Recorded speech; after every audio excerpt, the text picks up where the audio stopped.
This is 10X Recruiting, a podcast from MetaView. Let's get after it. What's up, everybody? Welcome back to another episode of 10X Recruiting, brought to you by MetaView. Siadhal, what's up, man? It's good to see you. It's been a couple weeks. Good to see you too, man. Yeah, last time I saw you, you were in a hot tub, I think. That is true. That is definitely true. And let's keep that part of the recruiting retreat recap to ourselves. But for everyone else, I do want to share like a couple of insights from the retreat. So for people who weren't there, we brought together 45 of the best people in talent. This is across multiple industries, but a lot of AI conversation. We did it in 2 days at the Blue Sky Resort and Lodge in Utah, which was impeccable. We took out the whole, and the entire property was ours. Like no one else was there except for us. Which shout out to the MetaView marketing team, gangster move. What were your major takeaways? My biggest takeaway by far was the thing that we've been noodling on a lot, which is essentially around how do we help head of talents, head of recruiting, like bring the magical capabilities of AI into their organization at scale. Like that was very much top of mind for everyone there too. I think people are actually, funnily enough, I think there's this like, you got to live in two worlds where tinkering, playing with AI, yes, you should be doing it. Everyone should be doing it. Your productivity is sort of your own problem, even as a leader. Like you can improve it with AI tools, and we build a bunch of stuff to help leaders just with their personal productivity. But the biggest thing for sure is how do I chaperone this technology into my company such that how we recruit at scale is changed by AI. And so it's really cool, obviously, to hear people talking about how they are managing to achieve that. But I think it was just really cool to see how the conversation has moved on, basically less about what sort of like playing around the edges can we do with AI, and more thinking about transformation. And I think less almost like fear of what will my company think if I make this change, and more fear almost of what will my company think if I don't make this change, if I don't invest in it. I think there's been a tipping point there where it's now like the fear of missing out is like much stronger than the fear of like taking some action that backfires. I think people are much more okay with that. So that was my biggest like vibe takeaway, I would say. Yeah, so I have three. That was one of mine. The way I would describe that takeaway was there's only a couple of people in that room that are actually getting scaled leverage from AI. To your point, I think there's this scale versus experiment thing that's going on right now. And a lot of the leverage right now is candidly happening for like people like me. Like I'm a one-person shop. I can vibe code my own shit for me, get it up and running, be okay with like a couple things that I know are broken or that are breaking in real time. And it doesn't bother me. Like, we had Cassie on the pod recently, and that's what her and I were talking about. I was like, well, we're just like teams of one. So we're just building for us. Who cares about anybody else? But it turns out in larger organizations, you have to care about everybody else. You can't roll out AI that's half baked to a talent team of like 40 people. It just like doesn't work. You need shit that actually works. I think the thing that was surprising for me, and maybe, you have a different lens given what you're selling every day, but for teams that are like 30 plus, there's very few people who are getting like real leverage, especially for homegrown AI tooling. Yeah, I say very few. I say there were like some loud voices. Like we had Greg, who was at Coinbase for had amazing sort of like tour of duty at Coinbase, where I think that was like that stood out to me because it was very deliberate. It was very, I think, one, environment in the company where there's a top-down expectation that we're going to reinvent how this work gets done. And then two, and so that's why as well as being like, I'm sure like a great persuasive operator, Greg in himself, like that's one of the reasons he was able to like really wrap a serious project around adopting AI. And then two, just the sort of the deliberate objectives they had around adoption, I think helped a ton as well. So I think there was a few like standout cases where people like clearly had, but still with an understanding. My point is more still with the understanding that they think they're like nowhere near finished. It's literally just like this is the work for the next 2 to 5 years is to figure this out. And like the sort of the sad or happy reality, depending on your preference, is the longest pole in the tent are the people. in these companies, the people in your in these people's teams, and getting this change affected through them is the work that everyone is starting to sort of cotton onto. So that was my first takeaway. My second takeaway was actually on the candidate assessment side.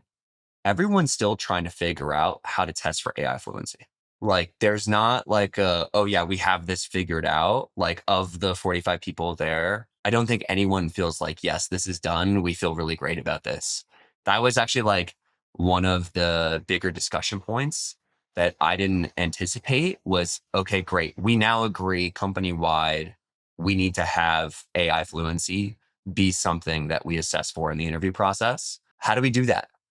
Like, Yeah, it's still not clear to people. I've actually, and I'm glad you raised that because I realized that was actually a really big takeaway for me because it's changed that realization at the retreat and in other places has changed my hiring strategy because I've realized that yes, there's some baseline AI fluency you should expect, but I actually think it's not. I think, so you should assess everyone for it in the interview process for sure.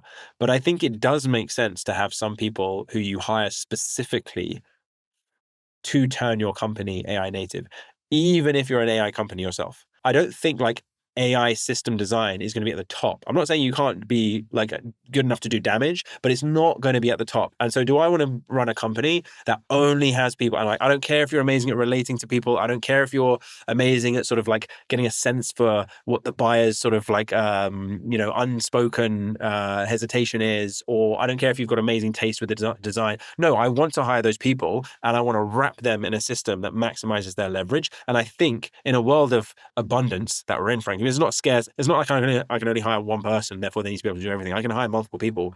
Actually, I want people who are dedicated to AI enablement and keeping us at the. It's a full-time job to stay at the bleeding edge of AI, and I can't expect everyone in my company to be that because A, not everyone wants to be. B, there is amazing, really important, usually like very human traits that these people have that I want them to focus on really nailing. And so we've literally started to hire now for people on the go-to-market and GNAI, not non-product and engineering side, where I do expect everyone to be like very native, where we have dedicated people within these functions whose job it is to like transform the workflow. You can't be a seller with a really big quota and be the person expected to transform the workflow of sales at the same time. It doesn't make sense.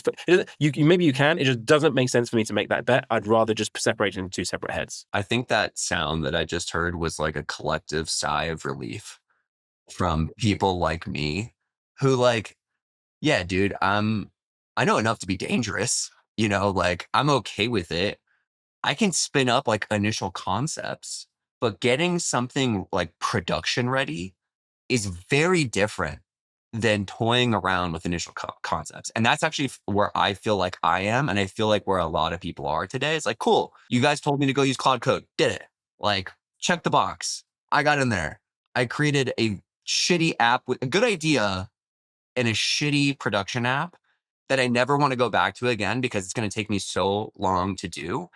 And that's just like not my zone of genius. No, exactly. I actually had Dan. Do you know who Dan Shipper? He runs a company called F, Yeah. and they have a really Yeah, of course. good podcasts and stuff like that. He was on Lenny's podcast, and he was talking about how he thinks it will be quite one-to-one within companies where you'll have a person like maintaining an agent or like a system of agents, or whatever, is a full-time job, and so like you Yes. have to constantly be thinking about what context to feed it, and is again, it's going to take a certain human skill that is like going to be really in demand. To be clear, if you are this way inclined, you should really lean into being this person because you're going to be incredibly in demand and incredibly well paid, most likely. But it's not everyone's job to maintain agents and constantly sort of like keep them up to date. It just doesn't make sense. That was one of the learnings I got from Greg. And by the way, we should be clear, we're talking about Greg Garrison, who had an amazing tour of duty at Coinbase, who's now between gigs. But what Greg was saying was Coinbase, because they had a mandate top down, they also had resources. And those resources were dedicated to solving this whatever, specific project that they were running or thread that they were pulling. They had somebody running that, and that was the thing they were doing. They weren't doing 5 things simultaneously. And I think the rule with AI that we have a little bit forgotten, especially that I hear in some of these like hardcore companies where it's like, oh, we get so much leverage out of AI. Everyone's amazing here. Like, I'm sure you guys are, but humans are still human. We can only do a couple things well simultaneously. And to your point, building and running an agent, like that is, I mean, I've been trying. It's hard. Like it needs to be more of a focus, and I don't have the time. I think for you to say that style is really powerful. Okay, last learning from me. I think like I describe this as like what's old is new again. So we had a special guest who came and talked to us about how they do sourcing. And essentially, the way they do sourcing is like hiring a private investigator. So when you're building out like a very niche thing or hiring for like a new org, or you need to go to like only there's like a couple of companies in the world that do this thing, you essentially treat every call as like a breadcrumb. And everything ends up feeding back into this master knowledge sheet to where like we're as a recruiting team, if we need to go build out a very specific project with only a couple people in the world doing it, we need to like go actually build the org charts for each of those companies. And the only way you can do that is actually leveraging the recruiting team to inform and update the data set that we're using to go mine from those places. This is what recruiting used to be before LinkedIn. I think LinkedIn, and I grew up in the era of LinkedIn recruiting, so I put myself squarely into this category. I think it kind of made us lazy. Like, I could just go on LinkedIn and type in VP at MetaView and, find Mark and like go send him an inbound. Yeah. And then I'm done. And it's sort of like But like, the it's different. side to it is obviously there's a certain ilk of candidate that wants to be discovered, and therefore, yeah, very easy for you to discover. I mean, who's the VP of sales at XYZ company? It's like people want to shout about it.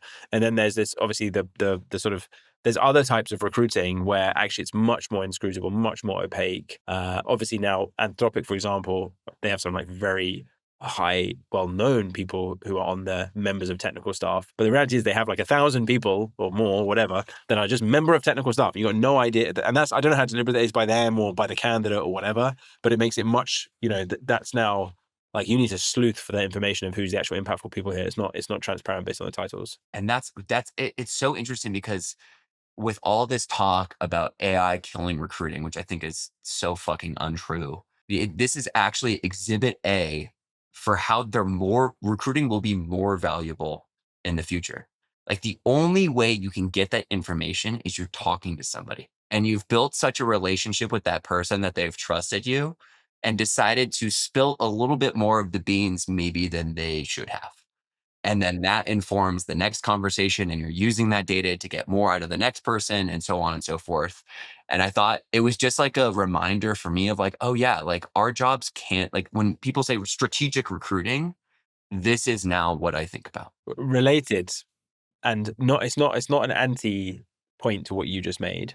The person that no one's referred to is like a well-known company with a great brand and like all these sorts of things that can they can't recruit whoever they want. They're in a very competitive space, but anyone they do try and recruit will damn sure know who they are. Bigger point was going to be is it's noticeable, I would say, of those the companies with amazing employer brands, including very forward-thinking AI native companies with amazing employer brands, are behind the curve in a lot of AI adoption. Not like very far behind the curve, but like they are behind the curve. And that's because it's like necessity is the mother of invention. They don't need to. They have enough cash to throw bodies at these problems. And, if we don't have these butts and seats, we won't be able to hit this number. And so don't think about transforming how you work. Whereas actually, if you speak to folks that are more on the almost like a bit more steady state as a company, and they are seeking these efficiencies, actually that's where you're seeing more of the innovation in at least the efficiency side of recruiting, I would say. So I think that's like another a lot of the people at this retreat were more in the sort of the first bucket of like amazing companies that many people in the planet would love to work for.